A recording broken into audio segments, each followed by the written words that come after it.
ధర్మరాజుని ఎవరైనా దానం అడిగినా ఇస్తాడు, మరియు కర్ణుడిని కూడా ఎవరడిగినా దానమిస్తాడు. కానీ కర్ణుడిని ఎందుకు దానవీర శూర కర్ణ అని అంటారో మీకు తెలుసా? ఈ ప్రశ్నకి సమాధానం అడగడానికి అర్జునుడు ఒకరోజు కృష్ణుడి దగ్గరికి వెళ్ళి అడుగుతాడు. అప్పుడు కృష్ణుడు ఆలోచించి ఒకరోజు ఊరిలో ఒక పెద్ద తుఫాను మరియు వర్షాన్ని కురిపిస్తాడు. అప్పుడు ధర్మరాజు మరియు కర్ణుడి దగ్గరికి 5 బ్రాహ్మణులను పంపి ఒక 100 కేజీల గంధపు చెక్క హోమం చేయడానికి అడగమని. అప్పుడు ధర్మరాజు దగ్గరికి 5 బ్రాహ్మణులు వెళ్ళి వాళ్ళకి 100 కేజీల గంధపు చెక్క హోమం చేయడానికి అడుగుతారు. అప్పుడు ధర్మరాజు తన భటులను అడవికి పంపి వెతికిపిస్తాడు. అప్పుడు తుఫాను మరియు వర్షం వల్ల ఎక్కడ ఆరిన పొడి చెక్క కనిపివ్వదు. అప్పుడు ధర్మరాజు ఆ 5 బ్రాహ్మణులకి, ఇది తప్ప ఇంకా ఏదడిగినా నేను చేస్తా అని అంటాడు.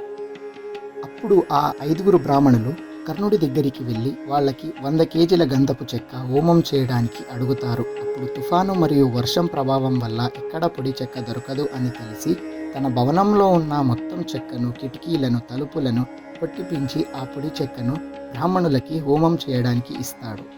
అందుకే దానం ఇవ్వడం ధర్మం కాబట్టి ధర్మరాజు అందరికీ దానం చేస్తాడు. కానీ కర్ణుడికి దానం ఇవ్వడం అంటే తన స్వభావం. అందుకే కర్ణుడికి మాత్రమే దానవీర శూర కర్ణ అని అంటారు అని కృష్ణుడు ఇలా అర్జునుడికి అర్థమయ్యేలా చెబుతాడు.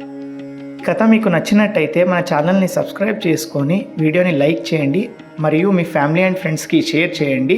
మరో కొత్త కథతో కలుద్దాం. అంతవరకు కథ కంచికి మనం ఇంటికి.